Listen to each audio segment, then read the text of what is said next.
Hello, and welcome to episode number 125 of the Lines Podcast. My name is Matt Brown, joined each and every week by Brett Collson, where we run down all the big bets, all the big happenings, all the big news in this crazy gambling industry. You can find us on Apple, Spotify, Stitcher, and Google Podcast, on the Twitter machine at The Lines US, at PlayPicksUS. If you want to follow Brett, at Brett Collson. You want to follow me, at Matt Brown M2.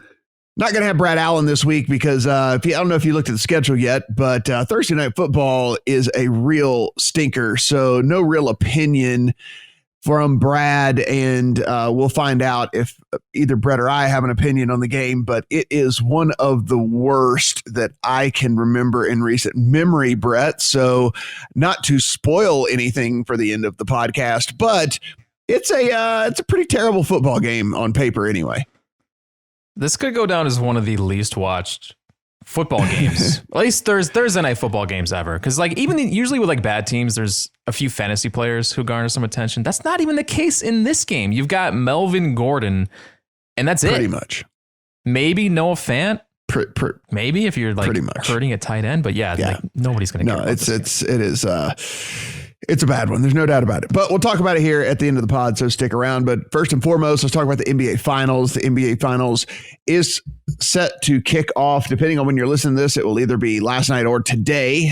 It is the Miami Heat and the Los Angeles Lakers. The Lakers heading in about 4.5, 5-point favorites in game one. If we look at the series line, Brett, this is where things get really interesting.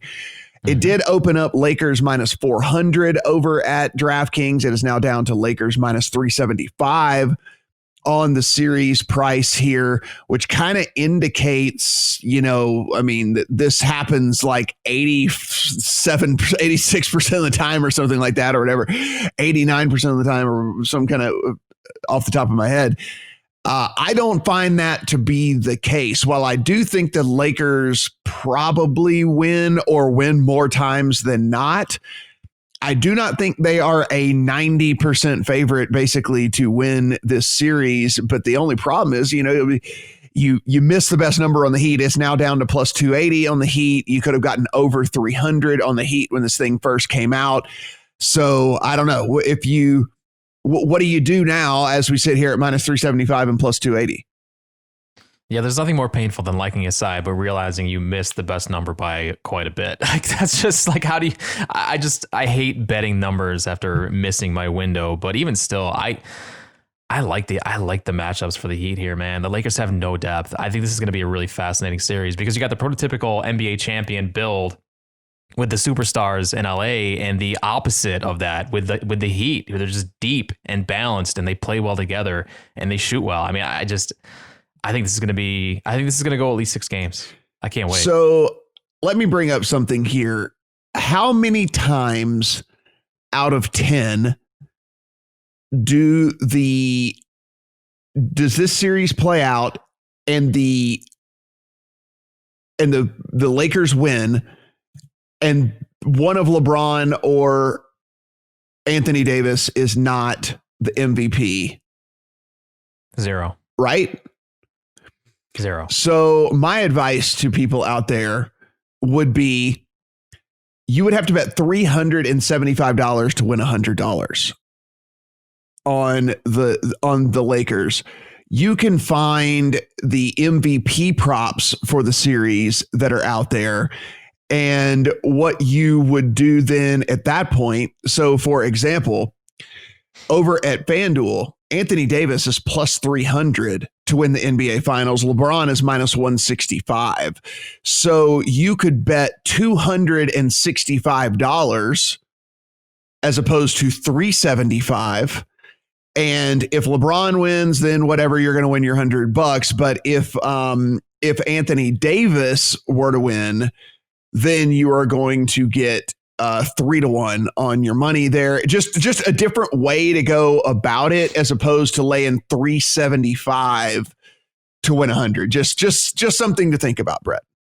Yeah, and we've got an article on thelines.com. Chris Sheridan wrote it. He talked to Johnny Avello this week about bettors are kind of attacking it the same way. They're betting on LeBron to win MVP as a way to get exposure to the Lakers winning the title. Because you're right. I can't imagine Kyle Kuzma or Kentavious Caldwell-Pope winning MVP. They're not going to have four games worthy of being an MVP, right? Like that's what it's going to take. One of those guys in any given day. Hell, we saw Tyler Hero go crazy for the Heat in the series in their last series, but he had one good game. The thing is consistency, right? And where can you honestly see anybody else other than those two guys on the Lakers putting together a consistent series where night in, night out, they're putting up the type of numbers to win MVP? And I just can't see it. So as opposed to laying the huge series price, I would just bet LeBron or Anthony Davis or both and then be happy with my bet at that point. Yeah, I just don't see a path to anybody else winning. Like if LeBron gets hurt, then that ups the usage for like a Kuzma. But even still, they're not going to win without LeBron unless Anthony Davis plays out of his mind, and then Anthony Davis wins MVP. So I mean, I just don't see a path to any of these guys winning this award other than those two. Yeah. So just something to think about if you were looking to get some exposure to the series overall. I mean, like I said, I kind of lean towards the Lakers in the series overall, but the price just does not justify betting them. So it's actually a pass for me. I'm probably going to play this one, Brett, like I've been playing these NBA finals for a while, and hope the dog drops, gets down early and I'm getting more points. And then I just bet them live in game, because basketball is a game of runs. Mm-hmm. And if the Heat as already starting as 4.5 or 5 point dogs, get down 6 or 7 points, 8 points, something like that, then you're going to be catching 8. And we just know, I mean, this Heat team, like you said, just matches up very, very well with the Lakers. I can't see them getting blown out, especially here in game one. So my strategy for this whole series will probably be just trying to get in game when I can get a more favorable number than opposed to betting this thing pregame. Yeah, I think that's smart. I don't have that option of betting in game. I would have to, I can't do it in New York. So the only way I would really attack this is just to have this go over 6.5 games. Mm-hmm. I think this is going to go the distance, and you can get that at plus 255 at DraftKings. I haven't looked at the other prices elsewhere yet, but that's really the only way I would bet this series right now. The only other thing I would look at is if you are a fan of the Heat to win this whole thing, the other MVP bet I think that's at least somewhat interesting is just getting Bam Adebayo as the MVP of the finals, because you can get him right now at BetMGM, Brett, at 18-1. Wow. 18 and he was to 1. Yeah. He was like 20 last week. So when they hadn't right. anything, and so you're looking here at a guy that if this Heat team is to win, he is going to have to be one of the major factors in shutting down Anthony Davis and do his part along the way as well. Yeah, I mean, is Jimmy Butler maybe a little bit more likely? Sure. Is Goran Dragic in the picture? Sure. But at 18-1, for me, the bet would be on Bam Adebayo if I was looking at this Heat team. Okay. I feel like listeners of the podcast missed their chance to bet some of these Heat finals futures, because we talked about it last week and you could have got a much better number last week. But but if you want some, as we sit here, if you want some action, again, 18-1. More than anything, I wanted to point out that it's just much better at MGM than it is, for example, at DraftKings, he's 9-1. I mean, at FanDuel, I should say, he's 9-1. DraftKings too. And so you're getting double your money over at MGM as you would be over at FanDuel. So again, we talk about that all the time, but be sure head over to the lines and click on your state, and it will show you all of the sportsbook deals that are there. So be sure and have multiple sportsbooks. If not, you are going to be missing out on the best line, the best price, paying the less big, all the stuff like that. So be sure and take a look at that. So definitely by the time, Brett, people listen to this one, there's going to be a couple of baseball games in the books. There will be more baseball games to come.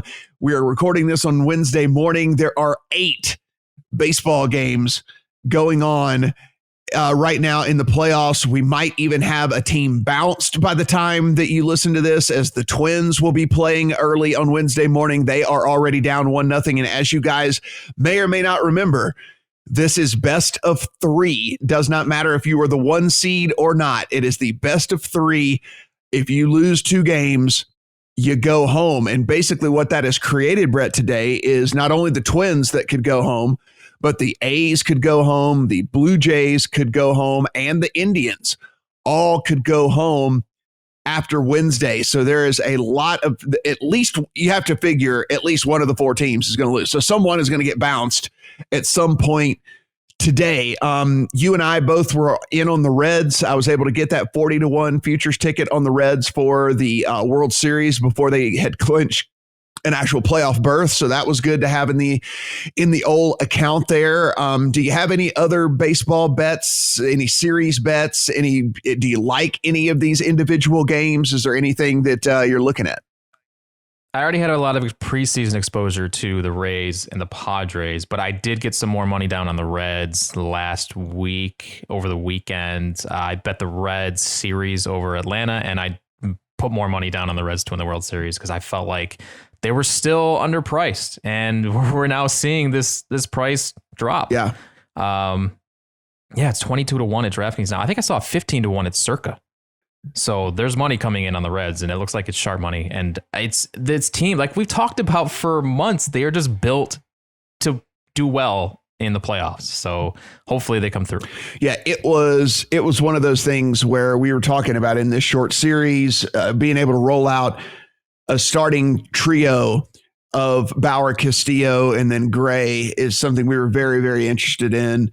One of the teams here, Brett, and this is where the reason I brought this up is because some money came down on my end. One of the teams that is not going to, at least in game 1, be able to go to one of their 2 studs is this Padres team that has injuries to both Dinelson Lamet and in Mike Clevenger. They're going with Paddock in game 1.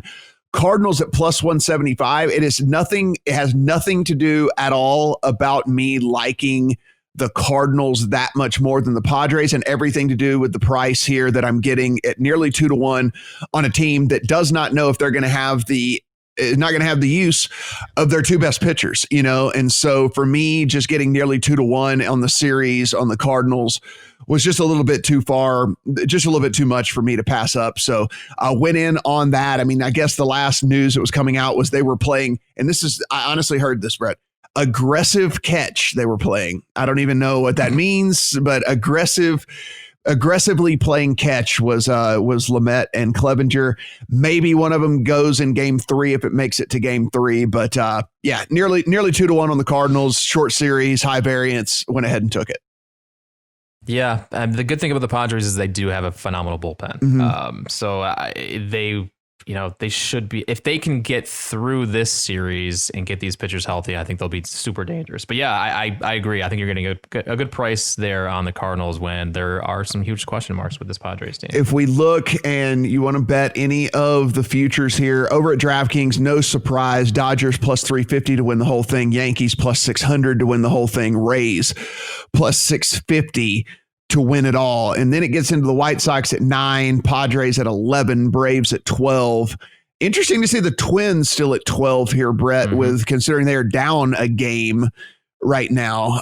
Cubs 15, Indians 15, A's 15, Astros 18, yet the Astros won a game. So maybe there's some little hacks to exploit here, guys. If you do go into some of these futures markets and you want to play them, you miss as Brett mentioned, look, you missed the very, very best of the numbers because those were up last week before all the seedings and the pairings were done. That said, if you do want to get some action down, if you are interested in having a bet, it does not look like these prices adjusted too much with who won and lost, actually. I'm seeing very similar numbers at FanDuel right now too. That's interesting. Although, you look at the pitching, the Astros got their best pitcher out of the way in game 1, and now what are they left with? That has a lot to do with it. Yeah, just interesting though. It does not look like this that there was much adjustment depending on who won and lost in game 1s here. So, go ahead and take a look at those. Maybe there's something that piques your interest if you're interested in getting into baseball. Wish we could dive in a little bit more, but as we said, the games are all going on basically as we speak right now and as you're listening to this. So we'll definitely dive in as things clear out next week a little bit more and give our thoughts on how baseball could go here. But interesting times, fun times, and hopefully you're able to sit in front of a television because today's Wednesday and Thursday are going to be pretty awesome days for baseball. this is no future talk here, Brett. Just a congrats to the Tampa Bay Lightning, Stanley Cup champions. Went off as about 2-1 favorites in that series. After they won one game, it jumped all the way to the 380 as far as series price. They got up when they won two games, they were as high as minus 560 in that series. So Tampa Bay Lightning, the favorites, and went through as being the favorites the entire time. Really interesting. This was a huge favorite. Brett's our hockey guy. A huge favorite last year that gets bounced in the first round and then bounces back this year and wins the whole thing. Yeah. 1 year after being swept in the first round as the 1 seed, they go on and win it this year. Had a Virginia Cavaliers basketball vibe to it, just losing to the 16 seed in embarrassing fashion and then getting redemption the following year. So that was cool for them and well deserved. They were the best team in the playoffs, and it really wasn't close. So often in hockey, we see a team play exceptionally well and just run into a hot goalie or get unlucky on positive scoring chances and just fall short. That did not happen this year. Tampa Bay earned it. A team that had several players test positive for COVID back in June and rallied to win it all. So, like I said, well deserved. They were tremendous. Also, the French Open is going on right now as well. Those matches happen a lot of the time while you're sleeping and early morning. As that kind of thins out as well, we'll talk a little bit more about that. But again, too many matches going on to break down individual matches here on the podcast and things like that. So as that starts to thin out, I think the biggest news really to come out is Serena Williams has withdrawn from the women's side of the French Open. She has an Achilles injury, so she has decided that it is not in her best interest to proceed. So that really opens things up a lot more even on the women's side, that Serena Williams is going to be out there. College football, Brett, is up and going. We will have more, as we know, in the months to come, as these conferences have opted back in to everything. But the SEC kicked off last week. Defending national champions LSU get not only does Mississippi State cover the 16.5 point spread, they win outright in the weirdest year of everything here. And so what this really has done now, Clemson, who was already the favorite with in college football for the national championship, now 2-1 to win the national championship. Ohio State, whenever the Big Ten gets going again, 250. Alabama, 4-1. And then outside of that, Brett, numbers just start climbing real quickly. We're talking a 2-1, a 2.5-1, a 4-1 favorite. Then Florida jumps all the way to 12, Georgia to 20, Oklahoma to 28, and then so on and so forth from there. It really is going to be a 3-team race. Alabama is just so much better than everybody else. Clemson is just so much better than everybody else. And when Ohio State takes the field, they also will be just so much better than everybody else. And so, I think there's actually still a little bit of value in Alabama at 4-1 in this futures market. If you're interested in playing college football at all, I understand, guys. Look, you're probably like me. I didn't think college football was going to happen, so I didn't do a whole bunch of preseason handicapping really at all. Look, it's kind of tough for me to, whenever I take a look at everything and start to talk about college football as to game by game basis. What I can tell you, though, I know the talent that is on Alabama. I understand what they brought back. I understand the coach and Nick Saban, and I understand more than anything what the rest of that conference lost. And so, again, 4-1 at DraftKings might still be a little bit of value there. That's about it. Sure. It's really. I have not watched any college football. Yeah. I have no idea what's going on. There's just so much going on, man. We usually don't have hockey and basketball going on at this time of year, so college football is at the very bottom of my interest. Yeah, and the only reason I also point that out, you're getting 4-1 at DraftKings, whereas it's 3.5 at both FanDuel and MGM, so you can see a little bit better odds over there at DraftKings. So be sure again and take advantage of that, Brett. Big news came through officially this morning. We had heard the rumors, and there'll be a lot more about all of this on our sister podcast over on Legal Sports Report podcast, but this does affect betting a lot, so we did at least want to touch on this real quick. Caesars Entertainment has bought William Hill, and so the reason this is big news in the industry, obviously, if you are in a legalized betting market right now, you most likely have the option to bet at William Hill because they are in the majority of the legalized sports betting markets that are out there. William Hill now synonymous in Las Vegas as well, because not only did they have a million locations before, they had previously bought out CG, which if you've been to Vegas recently, CG was running the books at most notably the Venetian and Cosmopolitan, so two high-profile strip hotels down there that are now William Hill run. But now Caesars comes in. They purchased William Hill for $2.9 billion, Brett, and I think this really goes to show, not that we didn't believe this anyway, but Caesars is really, really all in on sports betting here in the United States and what they think that they can do with sports betting across the country in the United States. Of course, they didn't let ESPN, but in a partnership with ESPN to build a studio at the Link, which is a Caesars owned property where they're doing daily programming out of, talking about sports betting and whatnot. And, I think at this point, this really shows that Caesars was like, yeah, we're going to be a player now. Yeah, and this is good.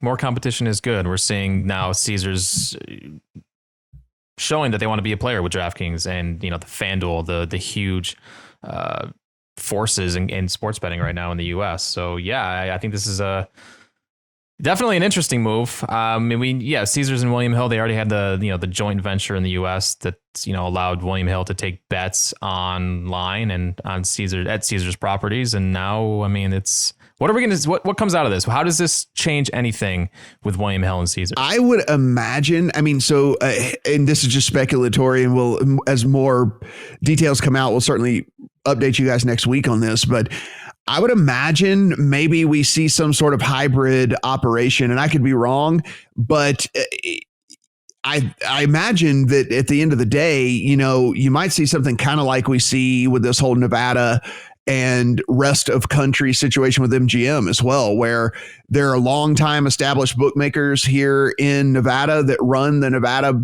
portion of the company, and then the kind of rest of country is run in that joint venture that MGM has with GVC, which is a European company. And so maybe we see a lot of that here in the States as well, where Caesars kind of handles some jurisdictions, and then William Hill, the people who, behind the scenes at William Hill handle some other jurisdictions. But it will be interesting to see how it all plays out. And I think the other thing that's interesting about this, Brett, as I mentioned, now that Caesars has officially bought William Hill, I mentioned, the high profile casinos on the Strip, and then even, like the Hard Rock in Reno, which Reno is pretty close to California, and they get some action up there and all that. I cannot imagine the Cosmopolitan or the Hard Rock or the Venetian or whatever having a Caesars property inside their casino. So this is going to open up either additional partnerships or maybe maybe this is finally the opportunity for a DraftKings or a FanDuel or a PointsBet or whoever to get into Nevada and try and see what they can do here or something. But there's not going to be a Caesars book inside of the Venetian or the Cosmopolitan or the Hard Rock or any of these other casinos that are direct competitors to Caesars Entertainment. So that actually is pretty interesting to see how that plays out too. Yeah, definitely. Yeah, this all just happened this morning. I haven't had a chance to really dive into it yet, but if you are interested, check out the story over at Legal Sports Report, and obviously you guys will be talking about it on the Legal Sports Report podcast this week as well. So let's go ahead and head into the NFL news here. First and foremost, COVID has now hit the NFL. Players and staff of the Titans did test positive. That is what that has done, Brett, is that has shut down their facilities until at least Saturday. And what that has also done is put a little bit of a cloud around that game. Now, Adam Schefter, who knows more than you and I and everyone else combined, with all of his sources, say that they are still aiming to play the game this week. Now, he did put in the caveat that they might move it to Monday should they need to move it to Monday here. From a betting perspective, is this not, if you're a bettor, and a team is not allowed in its facility until Saturday, and they have to play on Monday, Would that not be an auto fade for you? I mean, I guess it would depend on where the line ends up settling. So, I mean, I guess I can't say auto fade because maybe the line just completely reflects what's going on here. But if the line seems even somewhat reasonable to you, would it not be an auto fade on that team? Yeah, I mean, they can't prep, right? Because then it's more of a guessing game. Like, how do these teams, what happens when they get out of the routines and they're not practicing? I don't know what to expect from either of these teams if they're not on like in their normal routine. So yeah, I wouldn't touch this game. So it definitely impacts betting. Yeah. So it's kind of a unique, like what's going to happen here with like where the money comes in on these teams. And I know there's going to be a lot of people out there who say, well, they'll get together at a park or something, or they'll get whatever, and they probably will. And you know, and I get all that. However, I'm more talking about like the film study, right? Like that classroom stuff and getting in there with the coaches and breaking things down. Because Brett, let's just take a real life example here. The Chargers, the unfortunate circumstance with Tyrod Taylor, and the Chargers against the Chiefs trot out Justin Herbert out of nowhere. The Chiefs had no idea that Herbert was going to play. They were preparing for Tyrod Taylor, and Herbert plays a completely different type of game, and he keeps that game competitive because they did not have any idea that this guy was going to be stepping on the field. Let's flash forward 1 week later where the Panthers did know that Justin Herbert was going to be starting. They had a whole week to watch the film on him, go back into his college tape and look at his tendencies and see what's going on with all that. And then the Panthers, which we still, despite the fact what happened this past week, still think are going to be a bottom 5 defense in the NFL over the course of the season, were able to limit what he was able to do for the vast majority of that game. Now, they did score late and there was a little bit of garbage time stuff that was going on there, but getting that classroom time, getting the film study time, getting and being able to show the defensive players these different guys' tendencies and what they did last week and how they might be going about certain things. That to me is why I would be like more of an auto fade on the Titans, because they're not going to have that at the very least. Now, they might be able to get together in a park, like we said, and run through some plays or to walk through some plays or whatever. But they're not going to have that film study time, and they're not going to have that time in the room with the coach breaking down the actual X's and O's. And that to me is just as important. Sure. Then I guess you could look at coaching and continuity within a locker room and how guys would, or how, team would react to just preparation without having the coaches around them.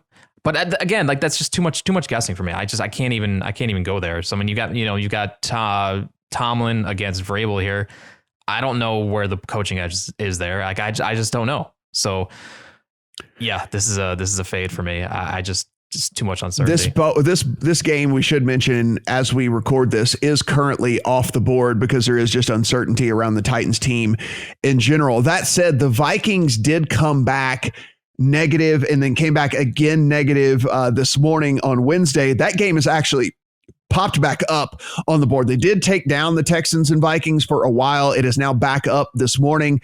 We have the Texans as 4.5 point favorites over the Minnesota Vikings as we sit right now. So that game did get pulled down, pops back up, sitting at 4.5. Of course, we'll have our big pod that we do on Friday with Brad, and we'll be breaking down all of these games and probably running through some of these angles as well, because there will be reports coming out of these camps. These beat writers are plugged in. They'll be talking to players and they'll be figuring out just how much this is affecting these guys. Because Brad, I can only imagine, as you said, I mean, one way or another, these teams are going to be affected by this. And I guess it's just going to be us trying to figure out how affected they are. Yeah, and I feel like this won't be the last time we have run into this problem during the season. It's actually amazing it took this long for positive cases to come back, which is a testament to what the NFL is doing. And the discipline of the players as well, for the majority, for the most part, right? I mean, they for the most part, it seems like they're going about this very professional and doing their job, and we haven't had any sort of outbreak. That said, and we won't get off on a tangent, but it is very surprising to me, and I think you and I mentioned this on the pod when the schedule came out, that there was not a universal bye week that was inserted into the schedule for makeup games. I thought that made the most sense in the whole world, and I thought that was just really, really obvious that whatever, between weeks 15 and 16 or something like that. Just insert a universal bye week where you could put in any makeup games, and then the season just continues and rolls on. But they didn't do that, and so as you mentioned, this hopefully is the last time. I cannot imagine that it will be the last time, and there's going to be a lot of juggling that is going to go on, and a lot of juggling that has to happen that I think wasn't all that necessary if they would have just put in a bye week at the end of the season. I mean, Brett, at the end of the day, worst case scenario, you have a Sunday that without football games. That seems highly unlikely. It seems like there will be a game that will fall victim to COVID regardless. But in the year 2020, it seems like maybe that would be a good thing, right? Like if you had a Sunday that there was no games because you didn't have any canceled due to COVID, that should just be like a celebration Sunday then or something. Yeah. So definitely, yeah. I don't know. That's that's just something I was thinking about and can't imagine why that didn't actually come to fruition, but it doesn't really matter because it didn't. Let's talk a couple of little news tidbits here. Nick Foles in at quarterback for the Bears. They benched Trubisky. Foles came in. He's already been named the quarterback for week 4. Brett, we called this one to a T, that you had to start Trubisky, then go to Foles, because you can't go back the other way. So because you can't start Foles and then go Trubisky. So they started Trubisky, went to Foles, everything playing out like we thought in the preseason here. And so Nick Foles in at quarterback from the Bears. This did not affect the line at all. It is a 2.5 point line. The Colts favored on the road against the Bears here. The switch from Foles to from Trubisky to Foles, does that change your perception of the Bears at all? It does. Yeah. I mean, look what happened on Sunday. The only reason the Bears came back and won that football game is because Nick Foles came into the game. Right. So I think there is a difference. See, do you keep hearing the same thing I do, that it's a lateral move? Do you keep reading everyone saying like, oh, it's a lateral move? What's the big difference? I haven't seen a lot of that yet. No. But I just don't. How can you see that? I know Trubisky is so bad. It's unbelievable. And then at some point too, you have to bring in the intangibles, right? So like this is a guy that's been there, done that. He's been to the playoffs. He's won in the play. He's won a Super Bowl. He can control a huddle in a locker room, and there should be some respect on him as well because of having been there, done that. Lord knows these guys that are playing on this Bears team, if not, and so I do believe that there's a difference here. I think that Foles is probably a better playmaker at the end of the day, especially in crunch time, than Mitchell Trubisky. Like if someone said to you, you have to be entrusted with your life for one of these two quarterbacks to complete a pass on 3rd and 7, I am saying Nick Foles 10 times out of 10. I mean, I'm never saying Mitchell Trubisky. Yeah, a lot of it is trust with the offense too. I mean, Nick Foles has been there. He won a Super Bowl. So a guy like Allen Robinson, who has been not happy with Trubisky at quarterback, now has a guy who, I mean, clearly he's already had more success with Foles than he had with Trubisky and just had half of football. So yeah, I think there is a difference in the locker room, and it's going to show in the results this season. We'll talk about this game on Thursday night here in just a second, but another quarterback change in the fact that the Broncos are going to go with Brett Rypien. If you've never heard of Brett Rypien, we'll explain what a Brett Rypien is here in just a little bit. Some injuries that we'll be monitoring as we move into week 4 here. Chris Godwin. I mean, Brett, this is a guy that had to miss with a concussion, now out at least a couple of weeks with a hamstring injury. This Buccaneers team, look, I'll admit, I was not very high on this Bucs team coming in. Tom Brady, if we're going to say when we're right, we're going to say when we're wrong as well. Tom Brady has looked good. This defense is spectacular. This defense is going to keep them in just about every game they play. So long as Tom Brady can connect to one of these ridiculous myriad of weapons that he has on that team, I think this Bucs team is going to be a really tough out. That being said, Chris Godwin is definitely going to have to stay on the field. Yeah, I agree that the defense has been awesome. Brady, I don't know. He hasn't looked great to me, but they're still moving the ball down the field. So, I mean, he's just typical Brady every single year. I mean, he doesn't have an arm left, but they still manage to get chunks and move the ball down the field. So, yeah, they're doing what they need to do. And I completely whiffed on that game last week. I had to very wrong read about that Broncos Bucks game. I thought it was going to be a much closer. Oh game, yeah, that's right. I tried to book your individual action. It's so funny. I'm glad you didn't. Brett and I have a side chat, and to your credit, you went 4-1. That was the only game that you missed this week. But Brett put in his picks, and whenever I saw that he had the Broncos on there, I said, "All right, I got you." Also, I will personally book your action on the Broncos and Bucks game. That was one of the most confident games for me of the week. And so, and look, we'll talk about the team a little bit later, but yeah, this Bucks team, listen, I think they're surprising. There's just from the fact of the matter of the offensive side of the ball. Look, I knew the defense was going to be pretty good. I guess I didn't know the defense was going to be stellar. It has been stellar so far. They're flying all over the place. And like I said, they are going to be hell on just about any team that they play. And as long as Brady cannot turn the ball over, which he did a couple of times in week 1, but as long as Brady cannot turn the ball over and continue to just feed the ball to Godwin and Evans and Gronk and Howard and Fournette and everyone else, all these different guys he's got on this team, it's this Bucks team is going to be interesting, Brett. I don't know if I don't think that they're probably the favorite to win the South at this point. They probably are. Even though they lost to the Saints in week 1, the Saints don't look good. I mean, they just don't. So I think the Bucks probably are the favorite in that division. Raiders are now down Bryan Edwards, their other rookie receiver that had to step up and basically take on a big role for this team because Henry Ruggs has gone down for the Raiders as well. And so now the Raiders, Brett, and I know you are going to love this because it is your Buffalo Bills that are coming to town to take on this team, are now headed at the receiver position by Hunter Renfrow, Nelson Aguilar, and Zay Jones, someone you know all too well.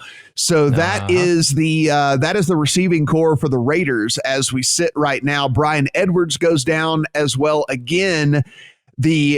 As we said, on the road here, I will say, however, only a 3-point favorite against this Raiders team. And I only mentioned this early in the week here. Of course, we'll break down the games on Friday, but I mentioned this early in the week because I got on this early. I don't want this thing to get to 3 and a hook. I really, really, really like the Bills in this game. Nice. Yeah, I think this, and we were heavy fading the Raiders last week. I think this is probably a good spot to fade them again because how are they going to score points against this Bills passing defense? Well, I think Bill Belichick gave the blueprint to y'all, right? I mean, and it's basically like take Waller out of the game, and then they're not going to be able to win. So just like remove Waller from the game, and then that's it. And I can only imagine the Bills are watching this film and saying, "Oh, if we just take Waller out of the game, then we're going to do fine." And it seems like that's how they're going to go about it here. A big total in that one though, 52 points. We'll certainly dissect that one a little bit more. Deontay Johnson is in the concussion protocol for the Steelers. He was getting, Brett, I mean, once we dug into the advanced numbers with this, I guess I didn't quite realize just how often he was being targeted by Big Ben, but Deontay Johnson was getting over 33% of the targets for Ben Roethlisberger early in the season here. With his ability to separate, this is a big loss for them. The good thing is they do have Chase Claypool to fill in, who has been excellent as well. They just continue to churn out these receivers. I don't know how Pittsburgh does it, but Deontay Johnson he's always open. So this is a pretty big loss for them. Tariq Cohen to IR for the Bears. Don't know how big of a loss that is. I mean, he's just their third down guy, but still Tariq Cohen to IR for the Bears. Dallas Goedert to IR for the Eagles. And so here we sit again with this Eagles team, Brett, that is now a 7-point dog to the 49ers. The 49ers, who in and of themselves are walking out their B team because of all the injuries. And here we are, the Eagles, a 7-point dog. Dallas Goedert to IR, which leaves them with pass catchers again of J.J. Arcega-Whiteside, and because Deshaun Jackson had to leave that game early due to injury. Now he might play this week, but the Eagles just absolutely decimated by injuries, and we are seeing that reflected in this line as they are a full touchdown underdog to a 49ers team that's going to be quarterbacked by Nick Mullins. Yeah, and they also just signed Hakeem Butler, the corpse of Hakeem Butler, who had all the hype coming into the NFL draft, dropped all the way to the, fourth or fifth, maybe. I don't know. He just kept dropping and dropping. As a wide receiver, now apparently he's a tight end, and he's going to play tight end for the Eagles. This team is a disaster right now. And like you said, off the air. This is a Sunday Night Football game. This is the worst week probably ever for primetime games in the NFL. Yeah, it is. It is going to be tough. It's going to be a tough watch. There's no doubt about that. And then another big deal here as far as, we talk a lot about the offensive guys, but Chris Harris to IR for the Chargers, which just completes the overhaul of this whole Chargers team. They are decimated. Ingram on IR as well, Brad, to go along with Derwin James. This Chargers team is a shell of itself. Tyrod Taylor still out at least this week. That being said, if you believe Anthony Lynn, he is saying when Tyrod Taylor is able to go, he is going to go back to him, despite Herbert showing that he has what it takes to probably play in the NFL right now. But Chris Harris to IR for this Chargers team. I faded them last week. I imagine the Chargers, until these numbers correct themselves in the market, the Chargers are going to be a team I'm going to be fading for a while. Yeah, same with me. I mean, this is, these defensive losses are so massive for this team, and I think that they really need to be reflected a little bit more in the lines, and we'll talk about that again on Friday as well. Real quick, as we head into week 4, on a macro discussion here, Brett, are there any teams that you have decided, all right, you know what? This team, definitely a good team. Okay, this team, definitely a bad team. I know one of those teams will be the Kansas City Chiefs as they go out and take care of business against the Ravens. I got to be honest, it didn't really drop my perception of the Ravens all that much, because at the end of the day, the Ravens are a front runner, right? I mean, that's what they are. They're a bully. They get ahead in games, and once they get ahead, they just don't lose leads. They're not really built to play from behind, and they got behind in this game, and that showed pretty well. Did that drastically affect the way that you look at the Ravens team? Not really, because you look at the Ravens versus the rest of the league, and I think they're leaps and bounds above any other team. This is just how good the Chiefs are. Right. There's the Chiefs and there's everyone else for me right now. That's it. It's really just those two teams. You look at the rest of the teams in the NFL right now. Seattle Seahawks, excellent on offense, but that defense is, oh my God. Can you imagine what the Chiefs would do to this defense? No pass rush. Their secondary is terrible.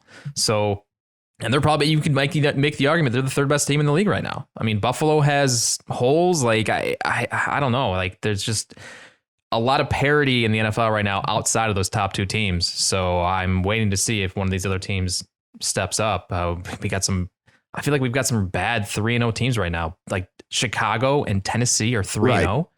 Right. I don't know. Yeah, I'm not going. I know you didn't want to pull the trigger here, but I will go ahead and say it. I mean, listen, if they come out here on the road, beat up team or not, I mean, your Bills can make a statement this week, I think. And this is because this is a classic letdown spot. It's a game they should win against a team that's beat up, against a team that's going to have no playmakers out on the field. And a lot of teams will shit the bed in this spot. And if the Bills come out here and take care of business, I think they're in the discussion as being a real good contending team in the NFL. So I'm very curious. While I won't put them there as we sit here on Wednesday and as we head into week 4, when we're doing this pod, as we're heading into week 5, Brett, I think that there is a chance for me to be saying, hey, look, this is a good football team. Yeah, we've got them at number 6 in our power rankings right now. I think they were at number 6 before the season started. And I kind of agree with that. I haven't seen enough, even though they're 3-0, I haven't seen enough yet to move them into that like top 5 with Seattle. But yeah, if they can go out and win on the road, and you're right, it does look like a letdown spot. If they can go out, win on the road against Vegas this week, I think we can start taking them seriously. As far as bad teams, Broncos are bad, Jets are bad, the Washington football team is bad. I don't think there's any question about any of those. What do you think if someone's the Giants are bad? I don't think there's a question about that either. What would you say if someone said, because it's interesting because the two teams are actually playing this week, are the Jaguars bad? Are the Bengals bad? Are either one of those teams bad? Yeah, they're both bad. Okay, yeah. I mean, I think they're both bad. The questions. I think they're both bad with like at least they're fun bad, right? Like you wouldn't you wouldn't want to not watch one of those teams. Like I would. I'm like over watching the Giants play. Like I'm over watching the Washington football team play. Like I don't have any interest in watching those teams play or something, but at least with the Jags and the Bengals, they're like, they're fun bad, right? Like they're at least like, they're at least teams you would watch knowing that they're probably going to lose the game. Yeah, 100%. The question for me is like, are the Eagles bad? Right. And I think the answer is probably, as this version of this Eagles team, this current version, I would say yes. Probably. Are the Falcons bad? Falcons who just play their way into like almost locks, like they're locks to win football games, and then they just collapse. So are they bad? What do we do with this team going forward? And that's an interesting one there, because are the Packers good too? So there's that. Like it's the Monday night game this week is, are the Falcons bad? Are the Packers good? I think we're going to find out a lot probably at 5 o'clock, 8 o'clock Eastern on Monday, because if the Falcons put themselves in a situation yet again to be competitive with this Packers team that is coming in as over a touchdown favorite, then I think we probably can't label them as bad, maybe just more puzzling and confusing than anything else. But, if the Packers go and handle business like they should, we might have to put this Packers team in the yes, they are good category. And that would really go against everything that you and I thought this Packers team was going to be heading into the season. We thought a huge candidate for regression, but they are so far proving us wrong. Yeah, well, when they do that, when they put up the offensive performance they did on Sunday night without Devontae Adams, you just have to take your L, I think, and just to say, all right, I was wrong about this offense. I expected much different than what I'm seeing with Aaron Rodgers. Aaron Rodgers didn't look like a good football player last year. He is out of his mind right now. He's back. So, some adjustments probably need to be made in the coming weeks on the Packers. Yeah, and like I said, Monday night will prove a lot to us there. With that one, I'll take the L if I have to take the L. I've always said that Aaron Rodgers was one of the greatest quarterbacks of our generation, if not the greatest quarterback from a talent perspective, and he's playing at a very high level right now. And I can't, even at his advanced age, he is not one of the guys that is kind of aging and showing any sort of sign of decline here, at least so far early in the 2020 season. All right, guys, we're going to talk about it because we have to. It is Thursday Night Football. It is the Denver Broncos against the New York Jets. And as mentioned earlier, the Broncos are going to roll out Brett Rypien. Brett Rypien is an undrafted free agent, Brett. And a lot of people, whenever he rolled out there,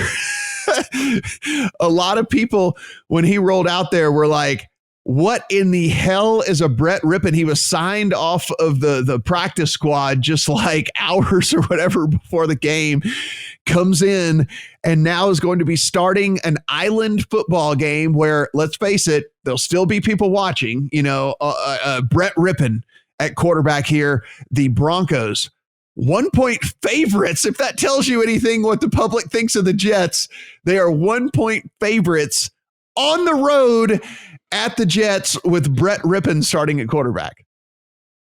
Yeah, this line opened at 3 too, and that was when we thought maybe Driscoll would be starting. As soon as Rypien was announced as the starter, that line started moving off the 3. It's creeping towards a pick'em now, which is unreal because how bad are the Jets, man? Like the Jets and the Broncos, these two teams are so horrendous.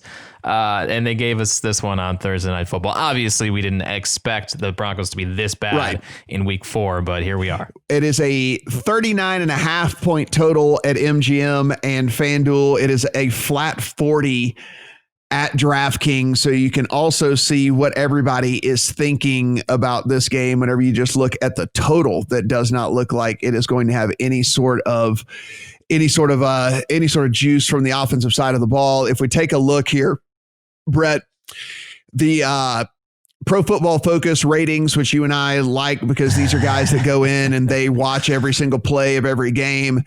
If we look at the offense, the total offense, Denver dead last, the Jets 30th. So we are getting the 30th and 32nd ranked offenses in all of football right now going at it. If we take a look at the defensive side of the ball, the Broncos at least do have a somewhat respectable defense, and you'll find them a little bit higher up. But the Jets way down at 25th as well. The Jets do absolutely nothing well. And so I know you and I are not interested in playing this game. So let's at least give these people some analysis here if they do want to play this game. So let's make a case for the Jets, if at all possible. I think my case for the Jets here would be somewhere along the lines of, one, they're playing at home, even though there is no home field advantage. They didn't have to travel. They sleep in their own beds. There's a comfortability factor. They are getting a rookie quarterback making his first start ever on the road as well. And there is at least somewhat of a chance that Jamison Crowder plays on Thursday night. Apparently, he did get in a limited practice on Tuesday. We'll see what happens on Wednesday whenever we get a practice report from them. But getting him back, obviously, in there would be pretty big for the offense as well. What else could be a case for the Jets if somebody wants to back the Jets on Thursday night?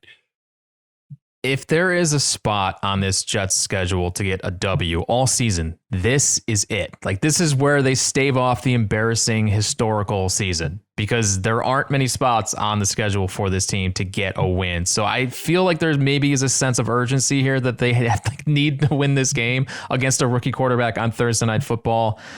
And that's why I kind of like the Jets here. If I had to lean one side, I do like the Jets against a quarterback who it should not be starting a football game in the NFL. And listen, really. I mean, this is something that we just talked about with Herbert, right? And Herbert, we all agree, is a super talented guy.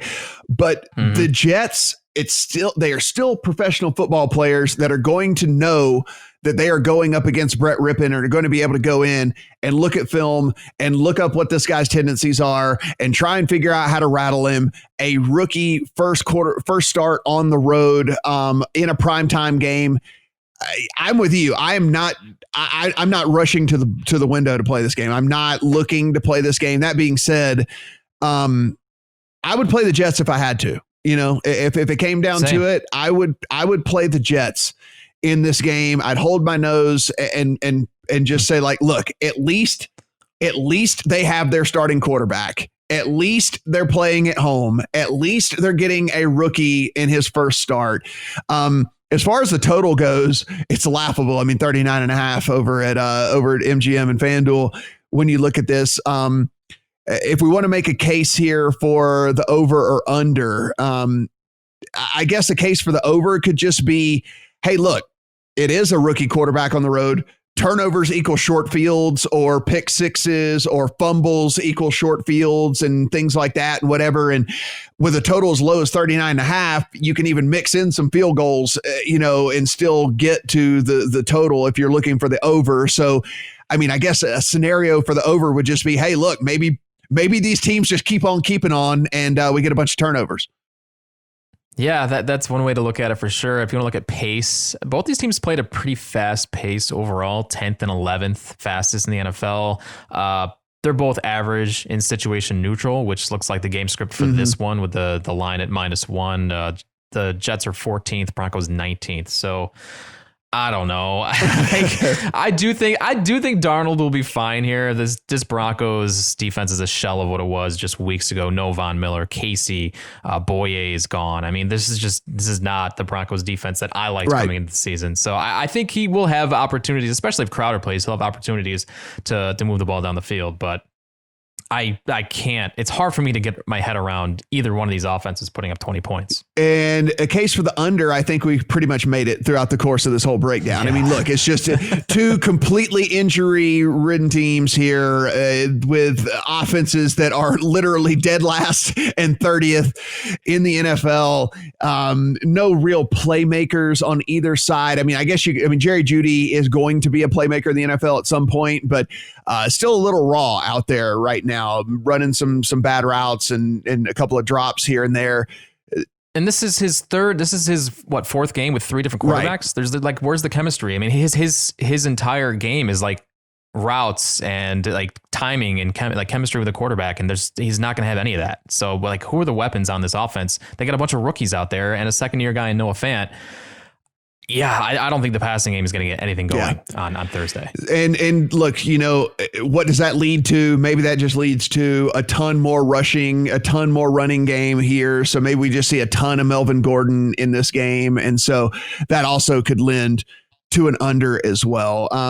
Brett, let's just leave him with this. So I think we said with the Jets, okay, if we both had to play, we'd play the Jets. If we had to play the total, is it weird for me to say if I had to play the total, I'd probably play under 40? I mean, like, I think if I had to play it, if someone said you have to play, you have to bet, I'd probably play the under 40. I think that's probably the way I would go too. I think everybody's seeing the same thing. You talked about Pro Football Focus. Like Football Outsiders is seeing the same thing. Denver 30th in offense and the Jets are 31st. Like these two offenses are putrid. So yeah, like I said, I just have a hard time seeing either one of these teams getting 20 plus points in this. Yeah, the only other thing, player prop, Melvin Gordon's rushing total is sitting at 60.5. If you do believe that this is just going to be, hey, let's not let Rypien lose this game for us. Let's just feed Melvin Gordon over and over and over and over again. Because let's remember that right now, Philip Lindsay likely to miss this one more week before he comes back as well. So it is pretty much Melvin Gordon's backfield. Maybe if you wanted to play a prop, you could look at an over on a Melvin Gordon rush yards or something like that. But yeah, outside of that, no real interest in any of the props either, Brett. I scanned them last night to see if there's anything that I could recommend to our listeners here. And, you know, other than if you believe it's a Melvin Gordon game because they don't want Rypien to lose the game for them, I have a tough time really putting 2 and 2 together here to get you any sort of prop bet even other than that. And how long is the leash on Rypien? I mean, Vic Fangio doesn't even know what the guy's name is. He called him Mark Rypien in a press conference this week. So like we might just see Jeff Driscoll again in the second quarter. Who knows what's going to happen with this offense? Yeah. So really rough one here, guys. Unfortunately, sorry about that. But again, we will be back on Friday with a full breakdown of this slate, which actually has some very interesting games up and down the slate because there are some big spreads this week. So there's going to be choices to be made. Do you hold your nose and back some underdogs that are catching a ton of points, or do you go ahead and take the favorites and have them have to cover, you know, these big numbers that are out there? So there's going to be an interesting discussion here on Friday with us on the pod. A lot of home dogs this week too, which gets me excited. Yeah. There's going to be an interesting discussion for sure with all this. Again, Spotify, Stitcher, Google, and Apple. So go and subscribe, rate, and review. Really do appreciate it. At The Lines US, at PlayPicks US on the Twitter, at Brett Collson, and at Matt Brown M2. Guys, head over to The Lines. As always, if you are in a legal sports betting state, just click on your state at the top up there, and we will have literally every single offer that you could possibly have for your state. And take advantage of the free bets, take advantage of the match bets, take advantage of the free money, all the different things like that. Because look, these sports books have an advantage on you. We have to pay juice. We have to give them the right to offer us these bets. So let's take advantage of them in the only way we can, and that is taking advantage of these sign-up offers and these bonus offers. So be sure and do that when you can. For Brett, I'm Matt. Talk to you guys on Friday.